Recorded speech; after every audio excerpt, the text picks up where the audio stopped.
पाप किया और उसके बाद सुलेमान भी पापी बना और उसने बहुत सारी स्त्रियों को बिहा कर परमेश्वर के पीछे चलना छोड़ दिया, तो उससे परमेश्वर के राज्य में दो फाड़ आया, पार्टीशन हो गई।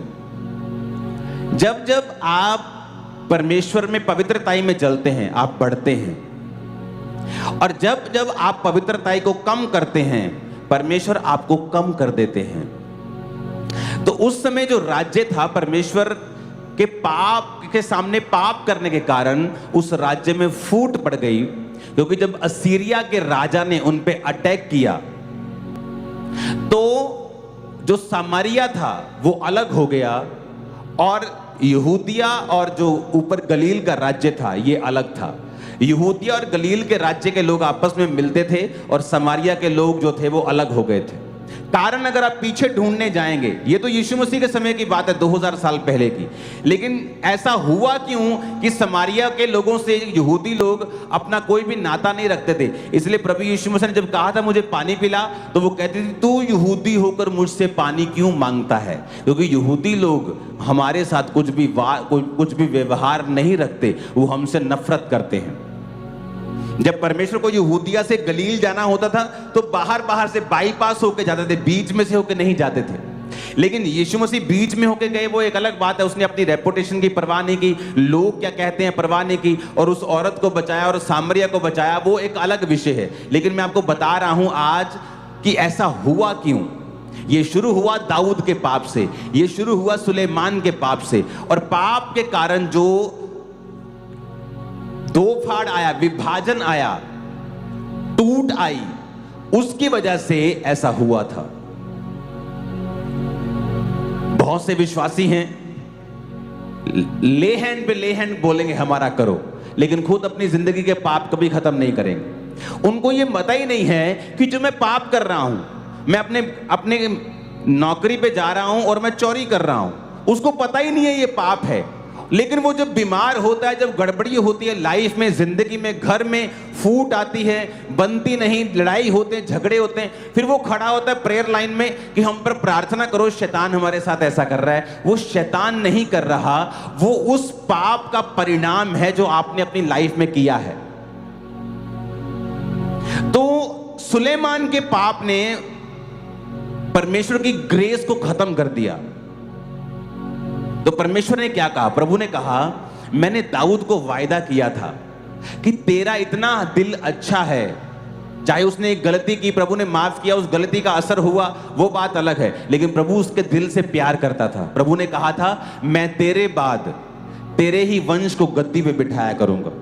तो जब सुलेमान ने पाप किया तो प्रभु ने कहा अब तू जो अपने पिता दाऊद की तरह मेरे साथ नहीं चला, पर मैं जो अपने दास दाऊद से प्यार करता हूं, इसलिए मैं सारा कुछ तो तुझसे नहीं लूंगा, लेकिन बहुत सारे गोत्रों को तुझसे लेकर तुझे सिर्फ एक गोत्र का राजा रहने दूंगा, उसके वंश को।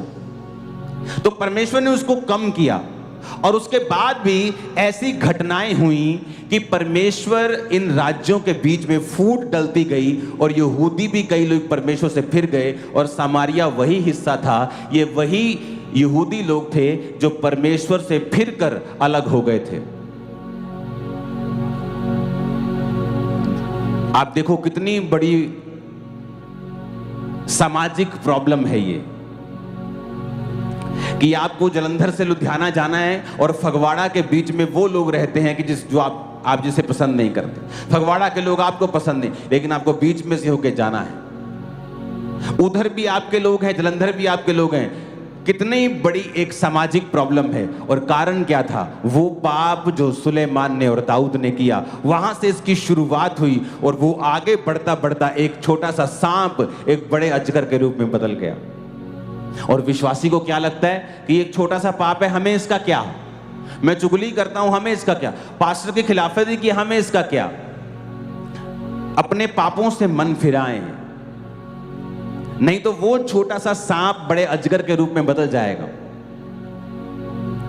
एक विश्वासी को यह समझना पड़ेगा कि पाप का एक गहरा असर है, और जो लंबा चलता है। जब तक आप इसकी माफी नहीं मांगते, प्रभु से मेल मिलाप नहीं करते, हमें लगता है हमें क्या फर्क पड़ रहा है, नहीं फर्क पड़ रहा है, वो इनडायरेक्टली आपके परिवार पर फर्क डाल रहा है, आपकी सेहत पर फर्क डाल रहा है, आपके बिजनेस पे फर्क डाल रहा है, आपके बच्चों के ऊपर फर्क डाल रहा है। आपको अभी नहीं मालूम होगा, लेकिन उसका फर्क नजर आएगा आपको, क्योंकि पाप की मजदूरी बाइबल कहती है मौत है। वो मौत फाइनेंस में हो, सेवकाई में हो, लाइफ में हो, मैरिज में हो, सेहत में हो, कहीं भी हो, लेकिन वो आएगी। जरूरी नहीं आप शारीरिक रूप से मर जाएंगे। कई मौतें ऐसी हैं जो शारीरिक रूप से मरने से भी बदतर हैं। तो एक विश्वासी को यह समझना चाहिए, क्योंकि जब आप वचन पढ़ते हैं यूहन्ना 4 उसके 3, तब वह यहूदिया को छोड़कर गलील को चला और उसको सामरिया में से होकर जाना अवश्य था। कि उस यहूदिया से वो गलील को चला, जाना है यहूदिया में, गलील को जाना है और सामरिया के बीच से होकर जाना है, क्योंकि यीशु मसीह चाहते थे, लेकिन यहूदी नहीं चाहते थे। यहूदी अवॉइड करते थे सामरिया को, बाईपास होकर निकलते थे। रीजन एक पाप। धरती पर बीमारियों का रीजन आदम और हवा का पाप। एक छोटे से पाप ने कितना ही बड़ी गड़बड़ कर दी। तो एक विश्वासी, इसलिए कहा जाता है जीवित चर्च का हिस्सा बनो। क्यों? क्योंकि वो आपको हमेशा जागरूक करती रहेगी। अब अपने बिजनेस में हो, पाप मत करो। अपने काम में हो, पाप मत करो। अब अपने कॉलेज में हो, पाप मत करो, क्योंकि अभी शायद उसका असर आपको फील ना हो, क्योंकि आपने एक ऐसा बूटा, एक ऐसा पौधा आपने लगा दिया है जो आपको ऊंट कटारे, आपको वो कांटे देगा और वो आपको काटने पड़ेंगे, क्योंकि जो फल आपने लेना है उसके बीज आपने बो दिए हैं। और जब एक विश्वासी पवित्रताई में चलता है तो उसे परवाह नहीं करनी चाहिए कि अब उसकी जिंदगी में क्या हो रहा है, क्योंकि फ्यूचर आपका होगा और इतना बड़ा ब्लेस्ड होगा आप सोच भी नहीं पाएंगे। अगर पाप का असर बड़ा है तो पवित्रताई का असर उससे भी बड़ा है। आप चलते जाएं, रुके नहीं, थके नहीं, गिव अप ना करें, क्योंकि जो पौधा आपने लगाया है वो बड़ा होगा और फल लाएगा। तो मेक श्योर करें आप एक ऐसे विश्वासी हो जो झूठ ना बोलता हो। शायद इसलिए परमेश्वर ने मुझे बिजनेस बैकग्राउंड से लिया। जब मैं बिजनेस करता था मसीह में आने के बाद, तो जब लोग मुझसे आकर मेरी टाइल्स का, चीजों का रेट पूछते थे, तो मैं उनको रेट बोलता था और वो बोलते थे नहीं जी ये महंगी है। मैंने कभी नहीं कहा झूठ बोला। लोग झूठ, नहीं जी सानू तो इन्ने दी आई है जी, नहीं बहन जी मैं तो 50 रुपए डब्बा ही कमा रहा, मैं तो 20 रुपए डब्बा ही कमा रहा। मैंने कभी झूठ नहीं बोला। मैंने कहा मेरा यही रेट है जी और ये रेट बड़ा अच्छा है। मैंने कभी झूठ नहीं बोला अपने बिजनेस में भी, क्योंकि आप जो कुछ भी करते हैं प्रभु ने आपको ग्रेस दी है, चाहे वो बिजनेस हो, जॉब हो, पॉलिटिक्स हो, आप सही तरह से कर सकते हैं। खुदा ने आपको ग्रेस दी है, आपके ऑलरेडी आपके पास अनुग्रह है। आप किसी के पास कोई बहाना नहीं, मैं ये काम करता हूं तो मुझसे ये नहीं होता, मैं ये काम करता हूं तो मुझसे ये नहीं होता। आप किसी भी फील्ड में हो सकते हैं, आप किसी भी सरकारी फील्ड में हो सकते हैं, और प्रभु आपको अनुग्रह दे चुका है कि आप उसके रास्तों पे चलते रहें। हाँ, डिस्कंफर्ट हो सकता है, थोड़ी सी डिस्कंफर्ट मिल सकता है, थोड़ी सी प्रॉब्लम हो सकती है, क्योंकि सच बोलने में थोड़ी सी प्रॉब्लम हो सकती है, ईमानदारी में चलने से थोड़ी सी प्रॉब्लम हो सकती है, लेकिन उसका फल जो बाद में आने वाला है वो बहुत बड़ा है। आमीन। तो हमें यह ध्यान रखना है कि ये सामरिया, यहूदिया, ये गलील, ये क्यों आई प्रॉब्लम। कभी आपने सोचा, आपने नया नियम पढ़ा तो उसमें जब आप ये लाइन पढ़ते हैं 9 आयत को, सामरी औरत ने उससे कहा तू यहूदी होकर मुझ सामरी स्त्री से पानी क्यों मांगता है, क्योंकि यहूदी सामरियों के साथ किसी प्रकार का व्यवहार नहीं रखते। The Jew have no dealings, nothing, no dealings, कोई डील नहीं होगी, टोटल नफरत। तुमने परमेश्वर को त्याग दिया, तुम लोग परमेश्वर से विमुख हो गए, कोई डील। लेकिन हुआ क्यों? कारण था पाप, विभाजन का कारण पाप था, दूसरे राजे का कब्जा करना इनके ऊपर कारण पाप था। इजराइल का लास्ट राजा देखो, उसने पाप किया और परमेश्वर ने फिर पूरा कब्जा शैतानी लोगों को दिया। कारण क्या था? पाप। हम लोग सोचते हैं पता नहीं क्यों व्यवहार नहीं रखते थे। उसने खुद कहा, परमेश्वर तेरे लोग यहूदी लोग तो हमारे साथ कोई व्यवहार, नो डीलिंग्स, लेकिन तू मुझे पानी पिलाने को बोल रहा है। तो वो तो एक स्पिरिचुअल बात थी कि परमेश्वर पापियों के लिए आया, उसने लो से लो लोगों को बचाया। वो औरत दोपहर के 12 बजे पानी भरने के लिए गई, दोपहर को, बिल्कुल धूप। उस इलाके में अगर आप चले जाएंगे जहां की ये बात हो रही है, वहां की दोपहर टोटल अनबेरेबल धूप होती है। लेकिन वो दोपहर को क्यों जाती थी? क्योंकि वो कैरेक्टरलेस औरत थी, समाज में उसका बहिष्कार था, कितने पति कर चुकी थी, समाज वाले दूसरी लड़कियां, दूसरी बहनें उसको अच्छा नहीं समझती, तो वो झुंड में जो सुबह पानी लेने जाती थी बहनें, वो उनके साथ भी नहीं जा पाती थी। वो तो एक स्पिरिचुअल मैसेज प्रभु ने दिया कि मैं पापियों को बचाने के लिए आया हूं। तुम जितने मर्जी बड़े पापी हो, मैं तुम्हें बचाने के लिए आया हूं। तुम जितने मर्जी गुनाहगार हो, मैं तुम्हें बचाने के लिए आया हूं। तुम्हें लोग प्यार नहीं करते, मैं तुम्हें बचाने के लिए आया हूं। लोग तुमसे नफरत करते, मैं तब भी तुम्हें बचाने के लिए आया हूं। वो एक स्पिरिचुअल मैसेज था। लेकिन ऐसा हुआ क्यों? वो पाप की वजह से था। पाप की वजह से विभाजन हुए। जब इजरायली परमेश्वर के साथ चलते थे तो प्रभु कहता था, वो सामने के देश तुम्हें दे दूंगा। इजराइलियों में कुछ विश्वास के कमजोर थे, वो कहते थे ऐसा कैसे हो सकता है? अरे उस देश के लोगों को देखो, 7-7 फुट लंबे लोग हैं, कच्चा खा जाएंगे हमको।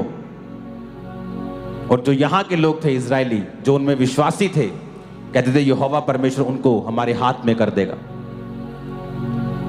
और बाइबल कहती बड़े बड़े राजाओं को मार दिया। और जब यही इजरायली प्रभु से मुकर जाते थे तो छोटे छोटे राजा इनको हराते थे। कारण पाप। आपका पास्टर सुखी हो जाता है जिस दिन आप पाप करना छोड़ देते। क्यों? क्योंकि आपकी बहुत सी प्रेयर रिक्वेस्ट आपकी गलतियों की वजह से आपकी लाइफ में आती है। और इसीलिए एक पास्टर को जरूरी है कि वो कलीसिया को समझाए कि बहुत सी बीमारियां और बहुत सी मुश्किलें पाप की वजह, सभी नहीं, बहुत सी, कुछ प्रभु में बढ़ने के लिए भी हो सकती हैं, कुछ परीक्षाएं भी हो सकती हैं, प्रभु आपको चेक करना चाहता है, कुछ ऐसी भी हो सकती है। लेकिन अगर आप पाप से बचे रहेंगे, आप बहुत सी बीमारियों से बचे रहेंगे, बहुत से ट्रबल से बचे रहेंगे, बहुत सी पार्टीशन से बचे रहेंगे, विभाजन से बचे रहेंगे, बहुत से अटैक से आप बचे रहेंगे। हालेलुया। पाप से कैसे बचना है? वचन पढ़ के, जीवित चर्च को अटेंड करके, रोजे रख के आप पाप की आत्मा को खत्म करते हो। आप रोजे रखते हो, आपके शरीर की अभिलाषाएं खत्म होने लगती हैं। ऐसे लोगों को अपना आदर्श बनाओ जो परमेश्वर में सही तरह से चले हैं, रिजल्ट पाया है। अगर आप ऐसा नहीं करते तो आप दाऊद की उसी दूसरी संतानों की तरह हैं जो नष्ट हो गई। और सुलेमान था जिसने दाऊद की लाइफ को देखा और वही वैसे ही फॉलो किया। लास्ट में जब बूढ़ा हो गया तो उसने मिस्टेक की, फुलिश मिस्टेक्स की, और उसका असर उसे हुआ, जनरेशंस को हुआ। आप आज सबसे डीप पिट में, गड्ढे में हो सकते हैं। अगर आप फैसला कर लेंगे आज से कि मैं प्रभु में और उसकी पवित्रता में चलूंगा, उसी एरिया की सबसे ऊंची पहाड़ी की चोटी के ऊपर आप होंगे। अगर आप फैसला कर लेंगे तो कोई आपको डाउन नहीं कर सकता। लोग सोचते हैं हम कुछ कहेंगे तो ऐसा कुछ नहीं होगा, मच्छर भी हिलेगा नहीं, क्योंकि आपकी बरकत यहोवा से आई है, आपकी इज्जत यहोवा से है, आपकी इज्जत प्रभु में चलने से आई है।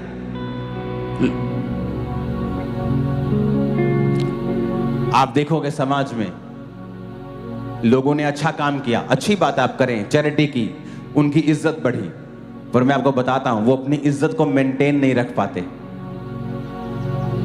क्यों? क्योंकि आपने कमाई है और वो जा भी सकती है, कोई गलती हो गई, कोई प्रॉब्लम हो गई, लेकिन जब आप प्रभु में चलते हैं और आप अगर प्रभु में सही तरह से चले, लोग कुछ भी कहें, इज्जत दुगनी हो जाती, क्योंकि वो परमेश्वर ने आपको दी है। और जब प्रभु आपको कोई चीज देता है और कोई इंसान उसके सामने खड़ा हो जाए तो वो हमेशा शर्मिंदा होगा, क्योंकि परमेश्वर ने उसे दिया है। तू कौन होता है छीनने वाला?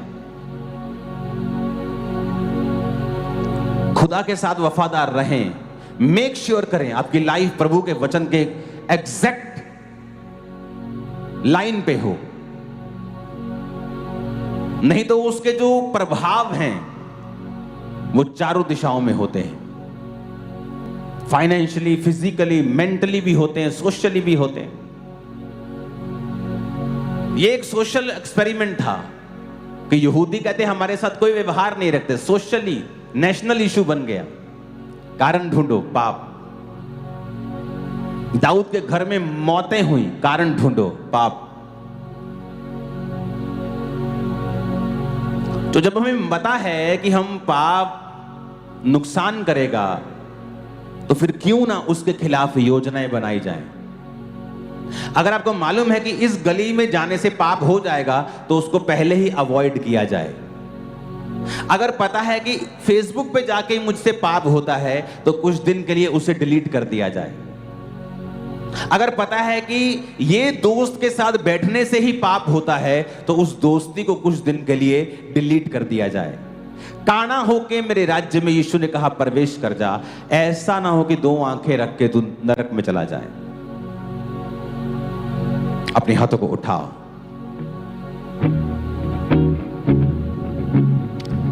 अपने घुटनों पे आओ,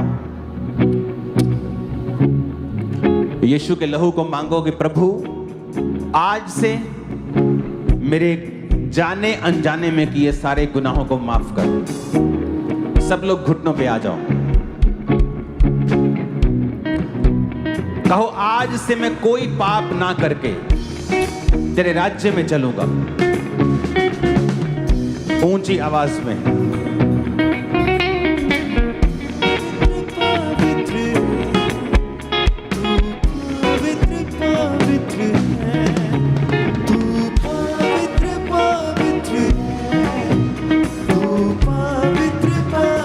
सारी पाप की आत्माएं तुम्हारे जीवन से, बच्चों से, होली गोस्ट